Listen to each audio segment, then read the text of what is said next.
everybody, thanks for coming back and joining me for another video. This video was meant to be yesterday. Unfortunately, I have been making arrangements, well, fortunately now, to have my skip collected outside, which the neighbours, I'm sure, have been loving the fact that it's been hogging 2 parking spaces for the past week and a bit. But yeah, so now the big tidy up starts this weekend. I'll get back to moving my living room where it should be and then cleaning it all up. Then I'll share some photographs with you with the finished jobs. But I'm very, very happy. I'm so glad there's no more banging or drilling because dust is everywhere. It's even made it into the upstairs bedrooms. Yes, it has been driving me insane. So let's talk about my dogs, because I do have a lot of you that moan about my dogs when I do not mention them. Nothing really to report apart from the fact we took them to Sistbury Ring. As you can see here, it's amazing views across the whole of Sussex, and I love this photograph I took of Leela. She's looking incredibly regal, like she's the king of the castle, just overlording on all of the area of Sussex below. Well, it's Sussex and beyond really. You can see all the way to Seven Sisters and to Chichester. Amazing views. So let's talk about the royal family, because, you know, that's why you're here. So firstly, we've got a big congratulations and a shout out to Princess Eugenie and Jack Brooksbank, who are expecting their second child.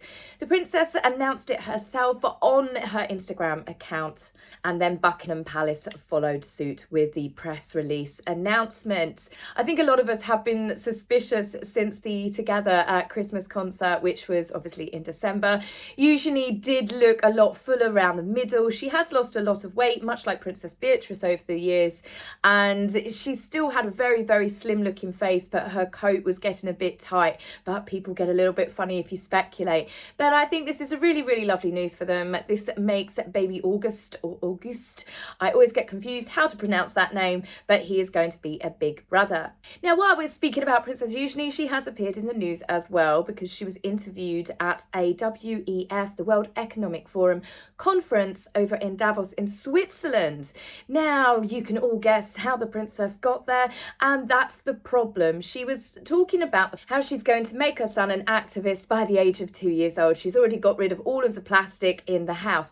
Now, whilst I think this is good, and of course it's important to teach children about taking care of the planet, taking care of each other, especially when it comes to rubbish and pollution. But to say that you're going to make your child an activist by the age of 2 years old is a bit ridiculous. Let children be children. Now, obviously, I believe that she's doing this to score brownie points with the liberal lovies. But don't aim to bring your children up to be people that preach at others when you live a complete life of luxury that have a massive carbon footprint, as will your child whilst growing up. If you want to teach your child something, maybe teach them to catch the train. And unlike Greta Thunberg, don't try and lie about your train journey to score likes. Yes, she's been called out again. First of all, faking it with the photographs with the police where she got led away in handcuffs, and now she's faked it on a train journey, saying that she had to sit with all of her stuff on the floor. The train company, however, was not willing to let this slide. Don't be a hypocrite. And that's the problem with rich celebrities, and in this case like Princess Eugenie. It's wonderful that they're talking to people like they want people to listen to them, but they fly by private jet, by helicopters. They arrive at these events in big supercars and gas guzzling vehicles. A lot of them have security detail with them as well. You know, they stay on super yachts. It's like when they get together for these big Google Earth Summit conventions. Our politicians are all around the world included in this. Why not use Zoom? Why not just save millions of tons of carbon by actually using what people have managed to efficiently use throughout the pandemic, and that is work from home, use the internet, use a nice big computer screen. But no, they have to fly to these exclusive hotels on these exclusive islands, and it's just billions of carbon being dumped into the atmosphere, where they all get together and they discuss how we, the little people, the plebs, need to change our lives and the things that we do to make the planet a better place. And it's incredibly frustrating, to say the least. Now, while we're speaking of frustrating, there is something that had been bugging me, and it all comes down to Prince Edward.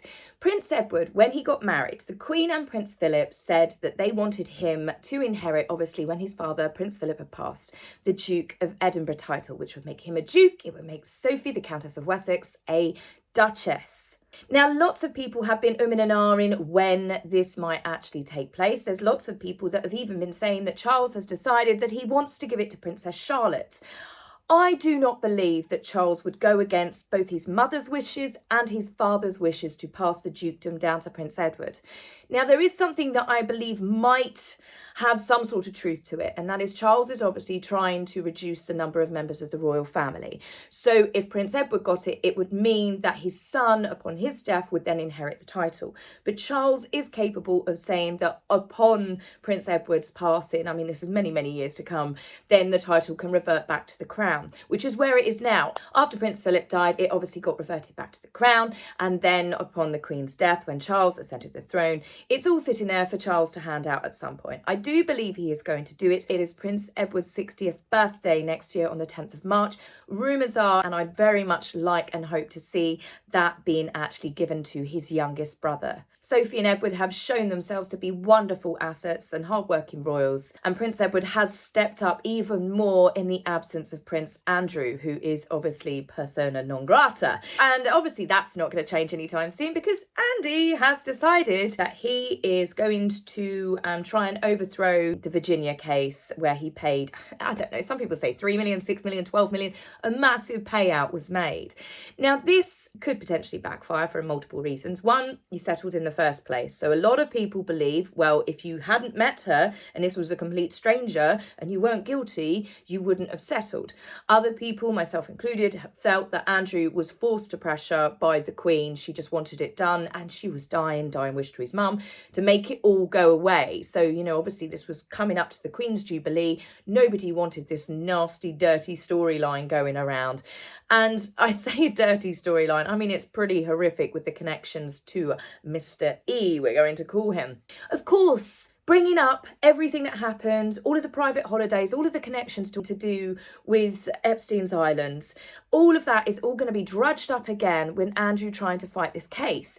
And that's the problem. Harry and Meghan have already dominated all of the royal news for the past 6 months. It has been absolutely, truly horrific. What with Meghan's magazine interviews, then we've got Netflix, then we've got Harry's tour trail of despair, and then the book itself. I don't think there's ever going to be really a good time for him to kind of say, well, I know I did actually agree with the victim and pay a massive settlement figure, but now I've decided I'm going to fight it. As I said, I just can't see this being overturned. But as we know, with Andrew being advised not to do that interview with Emily, you know, the very, very I don't sweat, and the Pizzagate story, there's a very good chance that Andrew is not going to be listening to anyone else trying to tell him otherwise. Now, in big news from two of the companies that gave multi-million-pound contracts to the Montecito duo, Spotify has announced they are getting rid of 6% of their staff, including the executive that decided to pay Harry and Meghan in excess of £20 million for archetypes, because let's be honest, that's the only thing in 2 years that they have produced, and it was a flop. They fudged the numbers. They spent millions. Can you imagine Times Square billboarding? They spent millions promoting it, and it got pulled apart and ridiculed, much like Harry's book Spare. So yes, that executive has stepped down, and it's hardly surprising, is it, when they choose to pay actually talented artists pittance for their hard work, for their talent, for people that pay $9.99, I think it is, a month for a Spotify. Yeah, we're paying money to listen to decent music, decent podcasts, and Spotify signed one of the most narcissistic couples that were meant to do, what was it, educational programming for us. And it was Meghan talking about, well, Meghan, Mimi. Now, as for Netflix, Liz Garber's the director of the Harry and Meghan show. She has turned around and said that the palace have tried to discredit the show. I think that show did perfectly fine by itself, in all honesty, by discrediting itself. And rumours are that Netflix are desperate for Harry and Meghan to sign up for a reality TV show filmed in their home.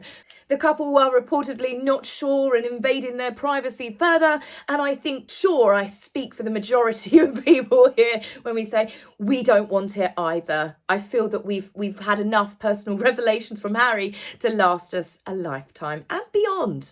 Now, this brings me around to a funny storyline about the couple that's come out, and that is that Meghan believes that Harry's book is a shoo-in for a Grammy because Barack Obama, the ex-president of the United States, won an award himself years ago. Apparently the award for Best Spoken Word would be an easy win for Harry as he narrates his book Spare himself, and don't we know it. The award is also given for the best storytelling, and I'd say that that's possibly more accurate because it is a story, but the problem is with Harry's book Spare, it reads like a burn book. For those of you that don't know what a burn book is, it was actually made famous in Mean Girls, where a bunch of schoolgirls write down nasty information and insults about people that have upset them. So if you've wronged them in any way, they'd write something really nasty about you and stick a photo of you in what is called their burn book. The fact that I can actually see comparisons with Harry's book The Spare and a bunch of 16-year-olds in a Lindsay Lohan film tells you everything that I feel about that book. The insults were absolutely verging on ridiculous, petty and childish, which was further proved with the fact with Harry's book Spare, he mentions his brother 348 times, but he doesn't use his name once. He calls him Willie. Now this has been picked up by lots of other media personalities as well, because it's obvious that Harry has never once referred to in all of the years of documentaries, interviews, you know, just random bits with the brothers mucking around. We have never once heard Harry call William Willie. Now Willie is, I believe, a way to kind of jab his brother in the ribs. He says that they call each other Willie and Harold, but I honestly just think it might have been a name that Harry used to call his brother to wind him up. And again, it just shows the level of maturity. Now, in another story that has come out, which I have been hinting at for a while, the fact that Meghan has gone underground, and more people are picking up on the fact that she has not said a word, not a peep, until sources have come forward to say to multiple publications that Meghan actually had concerns about her husband's memoirs. Yes, the very same Meghan that we saw winding up Harry multiple times about his family in the Netflix documentary, and the same Meghan that has done so many interviews, magazine interviews, face-to-face interviews, Oprah. I mean, the list is absolutely endless, using her Spotify podcast archetypes to fling mud at the royal family. Meghan, through this particular source, was reported to have said that she didn't want to ruffle any feathers. Are you kidding me? The very same Meghan that has done nothing but tar and feather the royal family since she decided Megxit was going to be announced, didn't want to ruffle a few feathers. Pull the other one. She practically got a pillowcase, ripped it down the middle and threw it. I mean, she is truly unbelievable. But for me, I do believe this is signs that she is beginning to push Harry. Like I said in other videos, she's pushing him out on that stage and letting him deal with the fallout. If it had been positive coverage about the book, I'm sure she would have been there by his side. The fact it's not been, she's like, you're on your own, I'm not getting involved in this. But the source goes on to say that while Meghan supports Harry fully, it's possibly not the way that she would have approached things. Meghan didn't want to get herself too involved with the book's promotions, or she might have been accused of stealing the limelight, and never would have got involved, however, in promoting such a deeply personal project. This was his journey from his perspective. We hear you, Meghan, loud and clear. This was all Harry's doing and she had nothing to do with it. You can hear her washing her hands from Montecito, can't you? Now, some magazines have come forward to say that Meghan actually is taking more of an angry approach towards Harry over the fallout of this book. And I believe this. If either one of these stories you had to pick which is true, I believe, one, she is definitely pushing it aside, but I also believe that she's pretty angry at Harry. One magazine said that she is furious with him because he continuously, every time he spoke about Meghan breaking down, she found her crying on the floor somewhere. Well, I'd be furious too. They spent £2.4 million on Frogmore Cottage, £1 million at all of these other places, and you're telling me she couldn't find a chair or a bed or a chase lounge to throw herself down on dramatically. She had to sit there on the floor sobbing. There are so many things in that book where it's not particularly painted Meghan in a favourable light, and that's why I find it so bizarre that this book got past Meghan in the first place. And again, another major reason why she is not there supporting her husband. The fact that Meghan and all of her celebrity friends have gone into bunker mode. You know, it's not bunker Harry, it's bunker Meghan. They're letting horrid Henry stand there on the stage and deal with the fallout completely, all on his own. It makes me think that perhaps Meghan is getting ready to distance herself from her husband on a little bit more of a permanent basis. So if the separation does happen, I'm going to have to tell everyone we're going to have to buckle up for that one. We will no doubt be bombarded with paparazzi shots, very different from each other. We'll have Meghan happy, independent, out with the girls, shopping with her millions. And then we'll have sad Harry looking out at the ocean. Sad Harry by himself on the beach, throwing a ball for his dog, the one that he was allowed to keep in the custody arrangements. Or a wet Harry, alone at the beach in the rain. You can hear the sad music, getting the wet dog in the car. Or we could end up with something far, far worse. And that is Harry sadly singing to some seals. I ran to the water's edge, sang to them, serenaded them. Oh, oh, a seal opera. Yes, I truly kid you not, that is actually Harry doing his seal impression from an audio clip from his book. So on that beautiful note, I'm going to love you and leave you, and I will be back with you very soon. Take care for now. If you would like to buy me a coffee, please go to my About page and click the link. Love, Taz.